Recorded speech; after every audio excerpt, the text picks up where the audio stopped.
Pembukaan semula ekonomi China pada awal tahun 2023 ini disambut baik oleh seluruh dunia. Dunia menjangkakan bahawa pembukaan semula ekonomi China ini akan memberikan kesan positif kepada ekonomi dunia.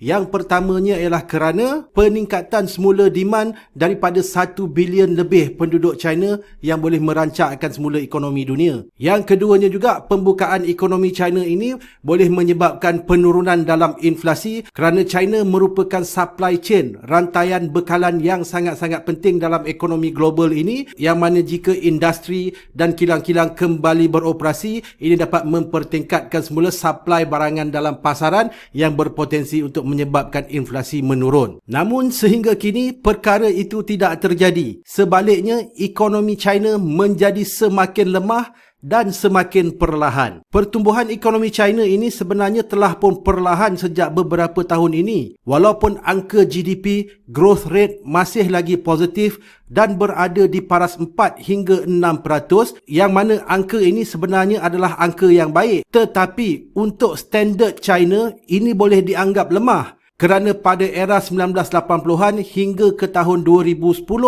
ekonomi China berkembang secara purata di atas 10% hingga 15%. Jadi walaupun China menunjukkan angka GDP 4%, 5%, 6% yang pada asasnya masih lagi baik, tetapi untuk standard China, angka ini adalah angka yang jauh lebih rendah daripada sejarah ekonomi China sebelum ini. Jadi jelas data GDP ataupun KDNK China ini menunjukkan bahawa memang berlaku kelemahan dalam ekonomi China berbanding daripada keadaan yang sebelumnya. Seterusnya, untuk unemployment ataupun pengangguran. Walaupun angka unemployment di China masih lagi menunjukkan guna tenaga yang penuh, tetapi sebenarnya yang lebih membimbangkan ialah paras unemployment ataupun paras golongan muda yang tidak bekerja di China, especiallynya untuk lepasan sekolah ataupun untuk lepasan universiti. Angka unemployment terkini untuk golongan muda ini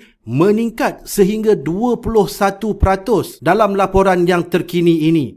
Ini menyebabkan kerajaan China membuat keputusan baru-baru ini untuk tidak lagi melaporkan data ini untuk mengelakkan panik di kalangan pelabur. Jadi dengan ketiadaan golongan muda dalam sektor pekerjaan, ini juga boleh menyebabkan ekonomi China menjadi lebih lemah kerana golongan muda lah yang banyak memacu pertumbuhan ekonomi. Seterusnya, dari sudut inflation. Agak menarik sebenarnya untuk kita discuss berkenaan dengan situasi inflation di China ini, kerana pada masa ini China bukan menghadapi masalah inflation, tetapi China menghadapi masalah deflation. Di tengah-tengah kebanyakan negara masih lagi bergelut dengan masalah inflasi, China merekodkan deflasi, iaitu penurunan dalam harga. Mungkin kebanyakan daripada kita merasakan bahawa penurunan harga tu baguslah untuk pengguna. Tetapi sebenarnya seperti inflation, deflation juga boleh menjadi bahaya kepada ekonomi kerana ini menunjukkan permintaan atau demand pengguna yang sangat-sangat lemah. Deflation boleh menjadi lebih parah apabila pengguna menjangkakan ataupun mempunyai expectation bahawa harga akan terus menurun di masa hadapan yang menyebabkan mereka tidak melakukan perbelanjaan pada masa ini. Apabila ini berlaku, ekonomi akan menjadi lebih perlahan yang boleh menyebabkan recession yang berpanjangan. Jadi itu adalah 3 indikator utama berkenaan dengan keadaan ekonomi di China, iaitu again, yang pertamanya ialah berkenaan dengan GDP, yang keduanya berkenaan dengan unemployment, dan yang ketiganya berkenaan dengan deflation yang sedang berlaku. Sebenarnya ada banyak lagi data-data ekonomi yang menunjukkan ekonomi China sedang perlahan, seperti data trade balance, data retail sales, data housing price index, semuanya adalah berada dalam keadaan yang negatif. Itu satu pengumuman, iaitu Momo Apps menawarkan RM10 bagi kawan-kawan yang mendaftar akaun percuma Momo Apps menggunakan referral link yang saya sediakan di bawah video ini,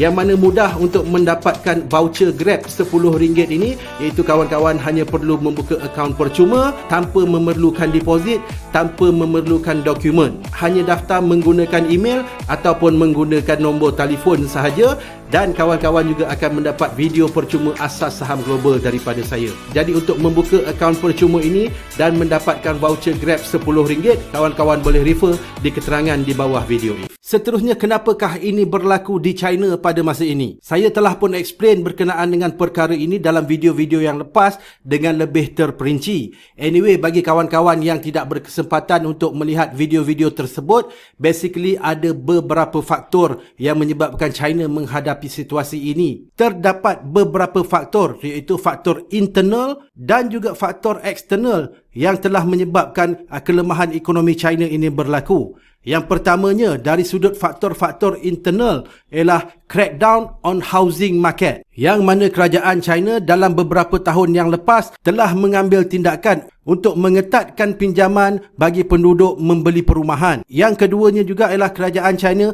mengetatkan pinjaman untuk syarikat-syarikat perumahan di China daripada boleh mendapatkan pinjaman dengan mudah. Faktor internal yang kedua ialah crackdown on technology company yang telah diambil di China, yang menyebabkan syarikat-syarikat berasaskan teknologi seperti Alibaba, seperti Tencent menghadapi pelbagai tindakan undang-undang, especiallynya berkenaan dengan Akta Anti-Monopoli. Faktor internal yang ketiga ialah policy COVID lockdown sepanjang 3 tahun yang diambil oleh China, menyebabkan secara keseluruhannya ekonomi China berada dalam keadaan yang negatif. Dan faktor internal yang keempat ialah population China yang mencatatkan penurunan demi penurunan. Seterusnya, faktor eksternal ataupun faktor luaran yang menyumbang kepada kelemahan ekonomi China.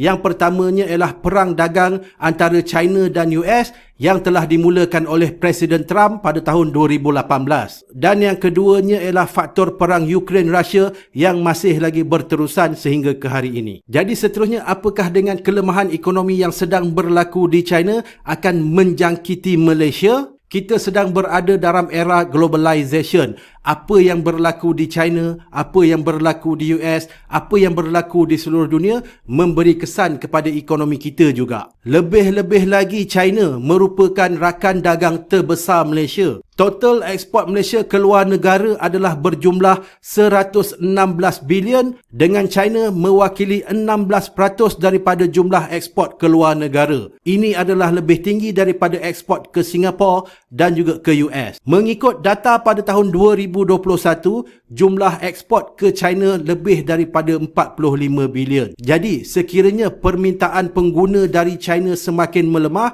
ini semestinya akan memberi kesan terus kepada ekonomi Malaysia. Cuma pada masa ini keadaan agak terkawal kerana walaupun ekonomi China sedang menurun, ekonomi US masih lagi mencatatkan pengukuhan. Tetapi sampai bila ekonomi US boleh bertahan, kerana kelemahan dalam ekonomi China juga boleh menyebabkan ekonomi US juga berisiko menghadapi kelemahan. Dan jika itu berlaku, maka ekonomi Malaysia juga akan lebih bermasalah. Laporan ekspor terbaru Malaysia mencatatkan penurunan daripada laporan sebelumnya. Dan sekiranya kelemahan ekspor Malaysia berterusan, ini boleh menyebabkan ringgit Malaysia akan menjadi lebih lemah.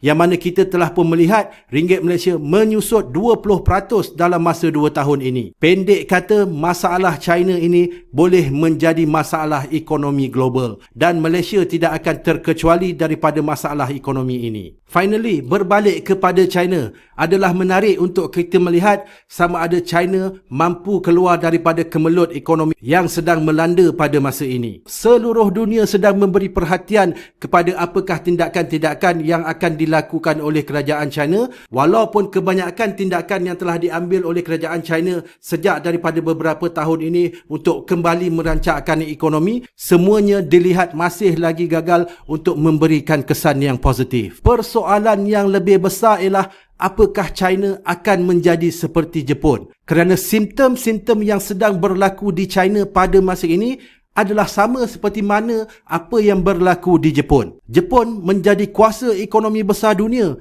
pada era 80-an dan 90-an. Selepas itu, Jepun terus berada dalam economic stagnation sehingga sekarang, di mana Jepun dikenali telah pun mengalami lost decade ataupun dekad yang hilang. Alright, jadilah itu perkongsian bagaimana kelembapan dalam ekonomi China ini boleh menyebabkan kelembapan secara keseluruhannya dalam ekonomi global, dan Malaysia juga tidak akan terkecuali sekiranya itu terus berlaku. Semoga perkongsian ini memberikan manfaat. Saya sangat-sangat berterima kasih kepada semua kawan-kawan yang menyokong channel ini, especially-nya kepada kawan-kawan yang sentiasa meninggalkan sepatah dua kata di ruangan komen. Kita jumpa lagi dalam video yang seterusnya. Assalam.